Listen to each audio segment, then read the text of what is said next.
let him. Senator Klobuchar, you're running on your Washington experience, but last week in a Telemundo interview, you could not name the president of Mexico or discuss any of his policies.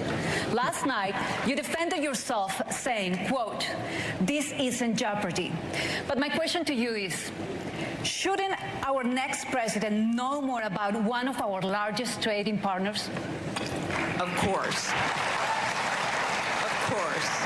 And I don't think that momentary forgetfulness actually reflects what I know about Mexico and how much I care about it.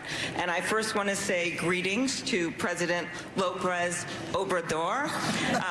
Secondly, what I meant by the game of Jeopardy is that I think we could all come up with things. You know, how many members are there in the Israeli Knesset? 120. Who is the president of Honduras?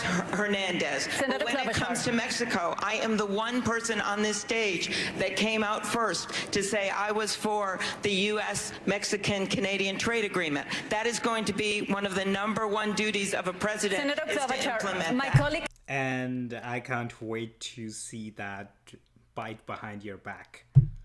I specifically asked you if you could name the president of Mexico, and your response was no. Yes, that's right. And I said that I made an error. I think having a president that maybe is humble and is able to admit that here and there maybe wouldn't be a bad thing. Mayor Buttigieg, if you could let me, a good response. If you could, yeah, look, I wouldn't liken this to trivial. I actually didn't know how many members were in the Knesset, so well, you got me there. But you're staking your candidacy on your Washington experience. You're on the committee that oversees border security. You're on the committee that does trade. You're literally in part of the committee that's overseeing these things. And we're not able to speak to literally the first thing about the politics of the country to ourselves. Are you trying to say that I'm dumb, or are you mocking me here, Pete? I'm saying that you shouldn't trivialize. Ooh, so it's that easy to get into Amy Klobuchar's skin, huh? Made an error. People sometimes forget names. I am the one that has, #1, has the experience based on passing over 100 bills. If I could respond, this was a pretty big allegation. He's basically saying that I don't have the experience to be president of the United States. I have passed. No, he didn't say that, but go on. Passed over 100 bills as the lead Democrat since being in the U.S. Senate. I am the one, not you, that has won statewide in congressional district after congressional district.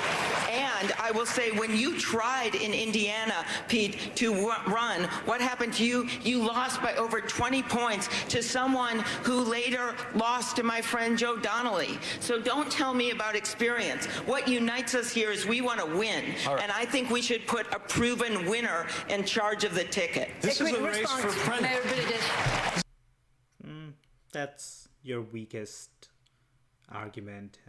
I would have feel much better if you could have just attacked Pete Buttigieg. Like, he has literally no experience.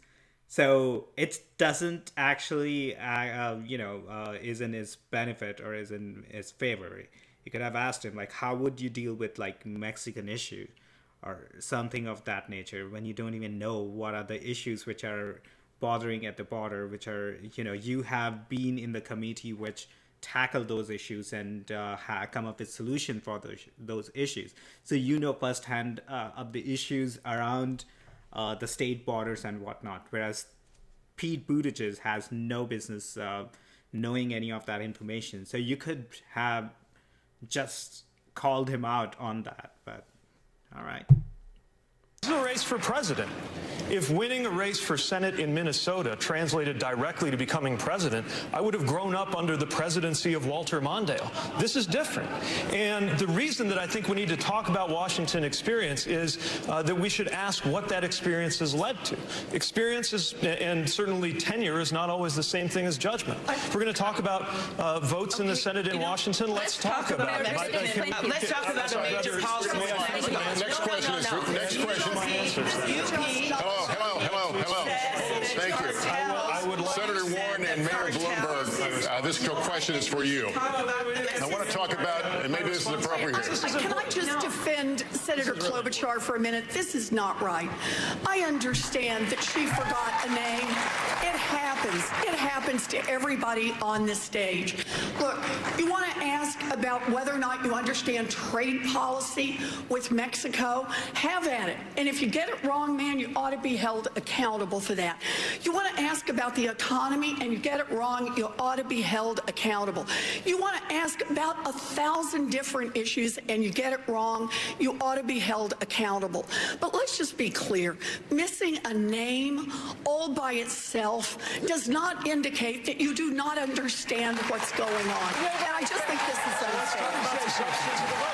Senator Warren, you're right. Senator Warren, you're right. But Senator Klobuchar could not discuss Mexican policy. Fair enough. I'm the only one who knows this man and met with him. I do have to respond. Oh, Come on, man. This is really, you have just invoked my name again, and I ask you to look at the interview I did directly after the forum, which we went into great detail on Latin American policy. And I want to say one thing about Mayor Pete, where we just disagree. He was asked on a debate stage about the Mexican cartels, which are bad criminal organizations. He said that he would be open to classifying them as terrorist organizations. I actually don't agree with that. That is a very valid debate to have.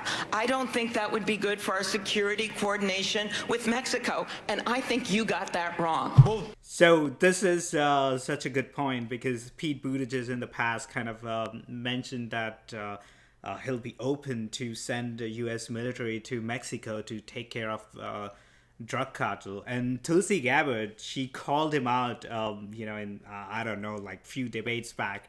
And he was acting as a baby and didn't have any way to kind of tackle that. So that was such a hilarious a moment in that debate. He literally said that he would be open to send U.S. military into Mexico to attack drug cartels. And that was his stand or policy. I don't know. He was just pandering to people, I guess. But that's such an idiotic statement. Like, that kind of goes on to show, like, he has no business. He has no understanding of how foreign policies should work, or, and understanding that U.S. shouldn't be just intervening into, other countries, which ironically U.S. does all the time. That's a discussion for another time. At least that's more time in Mexico than anybody. Guy get a chance to say something? Oh, hold on. Vice President. See, thank you. Look, I'm the only one who spent extensive hundreds. Oh man, here comes Joe Biden ranting about all the things. I'm the only one who did blah blah blah in theory, but most of the things he gonna quote was done by Obama, and yeah, he likes to take credits.